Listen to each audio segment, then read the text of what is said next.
आज या संपूर्ण भागातली इथे सगळं जे रेनोव्हेशन चाललं आहे 350 कोटी रुपयाचं काम महाविकास आघाडीच्या काळात इथे सँक्शन झालं होतं. त्यातले 100 कोटी रुपयाचं काम सुरू झालेलं आहे आणि त्या सगळ्याचं आम्ही सगळं बघण्यासाठी आम्ही सगळे इथे आलेलो. याच सुनावणी आहे निवडणूक काय सत्यमेव जयते, सत्याचा विजय होईल अशी आम्ही अपेक्षा ठेवतो. पण सातत्याने ज्या लोकांनी ॲप्लिकेशन केलं आहे त्यांच्या मागे एक अदृश्य शक्ती अशी दिसते. कारण का ते सातत्याने म्हणतात की पक्ष त्यांना मिळणार आहे. माझा एकच प्रांजळ प्रश्न त्यांना आहे की पेपर फुटला आहे का काही गोलमाल आहे का एक अदृश्य शक्ती आहे दिल्लीची जी त्यांना सारखी सांगते की पक्ष आणि चिन्ह तुम्हालाच मिळणार आहे. पण शेवटी हा जो खेळ खंडोबा महाराष्ट्रात लावला आहे तो या अदृश्य शक्तीचाच आहे. मराठी माणसाचा आनंद सुख ह्यांना दिसत नाही. 3 गोष्टी त्यांनी केलेल्या आहेत. एक तर आदरणीय वंदनीय बाळासाहेब ठाकरे त्यांचा पक्ष फोडला. त्यानंतर आदरणीय पवारसाहेबांच्या पक्षाची काय परिस्थिती ते करू पाहतात हे तुम्ही बघताय. त्यानंतर मराठी माणूस देवेंद्र फडणवीसांना डिमोशन दिलेलं आहे. त्याच्यामुळे सातत्याने महाराष्ट्राचा अपमान करणं, महाराष्ट्राला त्रास देणं, महाराष्ट्राचा विकास इन्व्हेस्टमेंट येणारी आहे दुसऱ्या राज्यात पाठवणं, हा सगळा महाराष्ट्राचा सातत्याने अपमान करणं आणि महाराष्ट्र सातत्याने गोंधळात कसा राहील हे करण्याचं पाप एक अदृश्य शक्ती दिल्लीवरनं करतं आहे आणि ते साधारणपणे सगळ्यांच्या वागण्यातून बोलण्यातून त्यांच्या बाजूनी दिसतं आहे. पहिला मुद्दा. आणि दुसरा महत्त्वाचा मुद्दा की काश्मीर टू कन्याकुमारी राष्ट्रवादी काँग्रेस किंवा NCP हे पक्ष कोणी काढला आहे हे सगळ्यांनाच माहिती आहे की आदरणीय पवारसाहेबांनी 25 वर्षापूर्वी राष्ट्रवादी काँग्रेस पक्षाची स्थापना केली आणि त्याच्यामुळे हा पक्ष या अदृश्य शक्तीला आदरणीय पवारसाहेबांकडून काढून घ्यायचं आहे. हे पाप हे दिल्लीच्या या अदृश्य शक्तीचं आहे. आज पहिल्यांदा पवारसाहेबांना निवडणूक आयोगासमोर हजर राहावं लागतंय. नाही हजर नाही. It's his choice. It's his choice. सुनावणी त्या निमित्ताने गेलेलं आहे. नाही दॅट इज हिज चॉईस. त्यांना बोलवलं नाही आहे. That's his choice. काही वेळा बोल काय होईल असं वाटतंय? तर काय माहिती, जर अदृश्य शक्तीचा विजय झाला तर काय करणार मग. पण आणि अदृश्य शक्तीवर मी आरोप एवढ्यासाठीच करते की त्या गटाचे काही नेते सातत्याने परीक्षेला बसायच्या आधीच रिझल्ट सांगतात. आता तुम्ही परीक्षेला बसलेला पण नाही, तुम्हाला रिझल्ट कसा माहिती. आत्ताच त्याच्यामुळे काहीतरी गोलमाल असण्याची शक्यता असं अनेक लोकांच्या मनात वाटते. आत्ता 4 वाजता सुनील तटकरे यांनी प्रेस घेतली आणि त्याच्यामध्ये म्हटले लोकशाही आमच्या बाजूने आणि चिन्ह देखील आम्हाला मिळेल, पक्ष देखील आम्हाला मिळेल. मी खरं सांगू, ते स्वतःला एका पक्षाचे अध्यक्ष म्हणतात.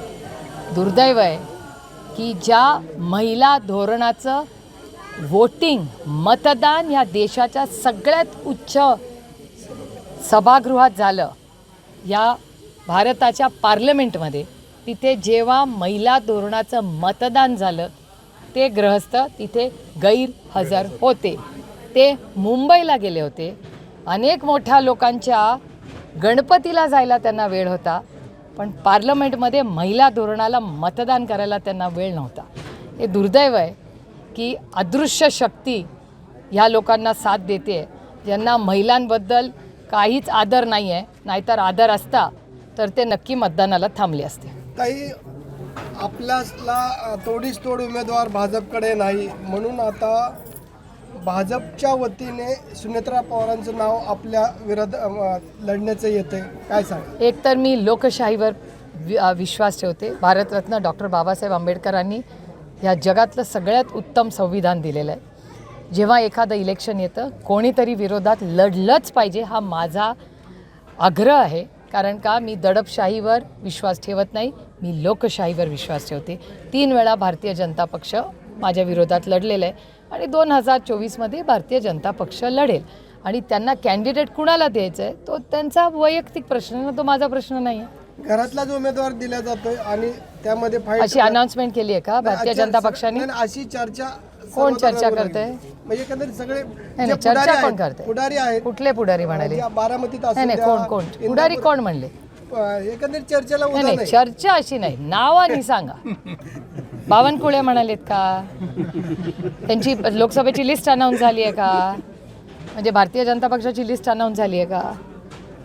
सुप्रीम कोर्टामध्ये याचिका दाखल केली का जयंत पाटलांनी की बाबा जे आमदार फुटून गेलेत त्यांच्यावर अपात्रतेची कारवाई असा आदेश जे आहेत ते अध्यक्षांना करावा असं आपल्या वतीने काही दाखल करण्यात आल्याच्या बातम्या आहेत. मी तुम्हाला खरं सांगू, हे दुर्दैव आहे की केंद्रातला अदृश्य हात ज्या माणसाने उभं आयुष्य 60 वर्ष या भारताच्या सेवेसाठी केली, त्याच माणसाला ज्याला ह्याच सरकारनं पद्मविभूषण दिलं, त्याच्या कामाचं कौतुक केलं, फक्त ती व्यक्ती त्यांचं ऐकत नाही म्हणून त्याला त्याच्या घरातून बाहेर काढण्याचं पाप ही अदृश्य शक्ती करते.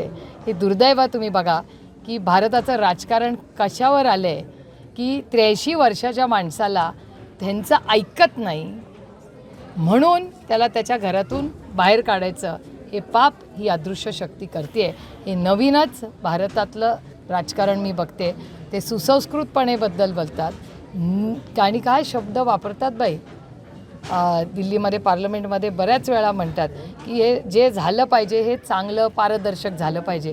तर कुठल्या भारताच्या संस्कृतीमध्ये आपल्या 80 वर्षाच्या नेत्याला, ज्याला अनेक वेळा लोक विठ्ठल म्हणतात, आमचे वरिष्ठ नेते म्हणतात, आणि मग वेळ येते तेव्हा त्याला त्याच्याच घरातून बाहेर काढायचं पाप ही अदृश्य शक्ती करते. ही भारताची संस्कृती नाही आणि आम्ही ह्याच्या विरोधात पूर्ण ताकदीने लढू. नांदेडमध्ये जी घटना झाली त्याच्यावर कोर्टाने देखील राज्य सरकारला फटकारले. 97 डॉक्टरची गरज असताना फक्त 47 डॉक्टर का घेतले आणि फक्त ही जबाबदारी एकट्या मध्ये ह्यांची नाही आहे, डीनची नाही आहे, सगळ्यांची जबाबदारी एकट्या डीनवर ढकलून चालणार नाही. डीनची जबाबदारी ना, डीनला कसं तुम्ही धरता? हे ट्रिपल इंजिन सरकारचं पाप आहे. मी सातत्याने म्हणते की हे जे लोक गेले आहेत त्यांची हत्या केलेली आहे या ट्रिपल इंजिन सरकारने, आणि महाराष्ट्राच्या मुख्यमंत्र्यांनी त्या मंत्र्याचं राजीनामा घेतला पाहिजे. नुसते येऊन गेले आणि फिरून गेले, काय टुरिस्ट स्पॉट नाही आहे, ते हॉस्पिटल आहे. का नाही मंत्री थांबले तिथे 8 दिवस? का नाही संभाजीनगरला गेले? का नाही नागपूरला गेले? नांदेडला 8 दिवस ठोकून बसायला पाहिजे होतं, होत आहेत कशा? कालही परत 14 झाल्या.